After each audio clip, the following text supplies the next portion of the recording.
Good morning, friends. My name is Anand Darji, and I welcome you all on the CFD Facts. So, I have started this lecture series and on ANSYS, some major facts on the ANSYS, and in this particular lecture series, I will be discussing about the bias factor in mashing.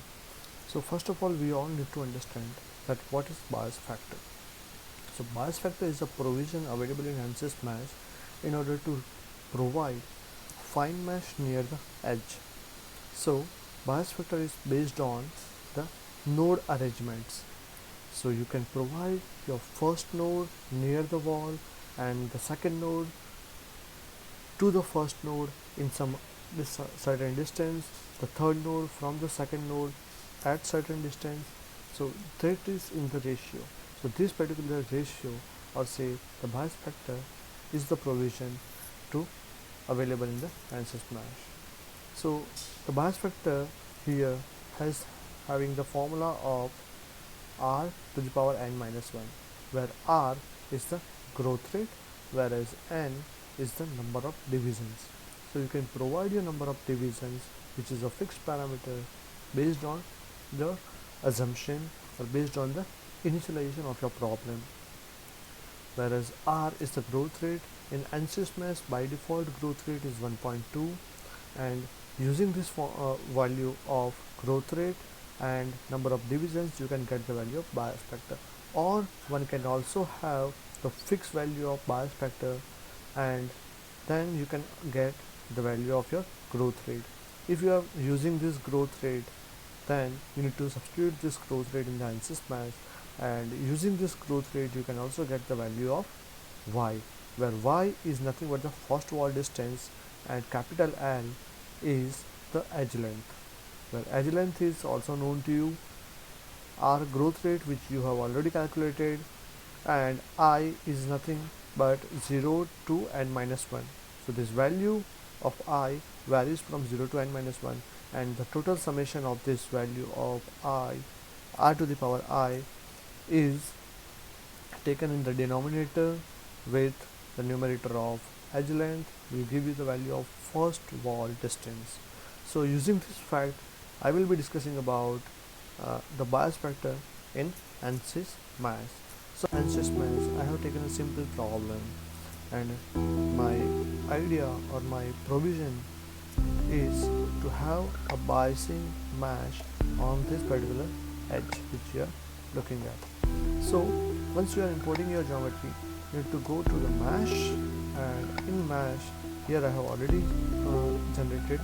I will delete this pre-generated mashing, and I will do it for you in new method. So just bear with me. I will delete each and every, and then we will go for the biasing.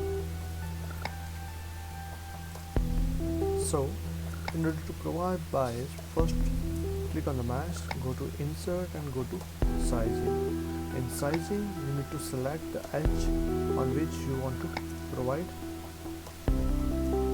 bias. So this is the edge which on which I want to provide bias. So selecting this edge, I will go to apply, and in the type I will select it as the number of divisions. Now here is the role of your number of divisions. So let's say that I want to fix my number of divisions, that is n is equals to 20, and for our simplicity the behavior should be hard. So in the bias type I will select a bias type which I want to provide, and in this bias type they are asking me to have the bias factor. Now if you have the formula, you can go to the Excel sheet which I have generated here. I am providing as my edge length of the edge which I have selected is 0.2. My total number of divisions are 20, and so based on this the bias factor will become 31.948.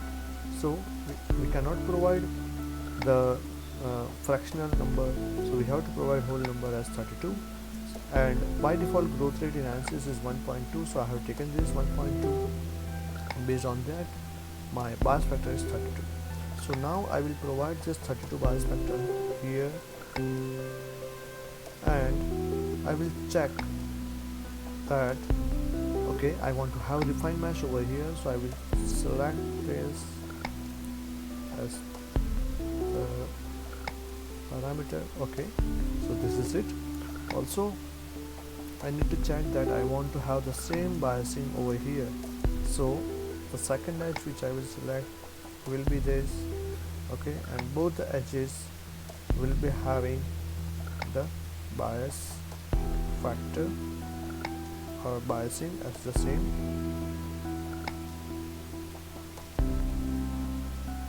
Okay, so you need to cross check it.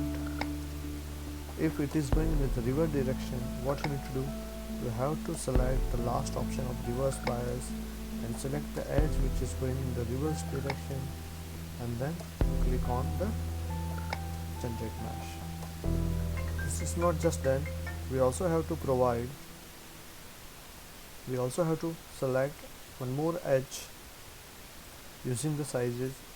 So this is the top and bottom edge, apply it, and in the type, go to number of divisions, provide total number of divisions which you want to provide as 200, and my subject of operation is not to provide any kind of biasing here, so I will not provide any biasing here. I will simply make it, I will generate the mesh.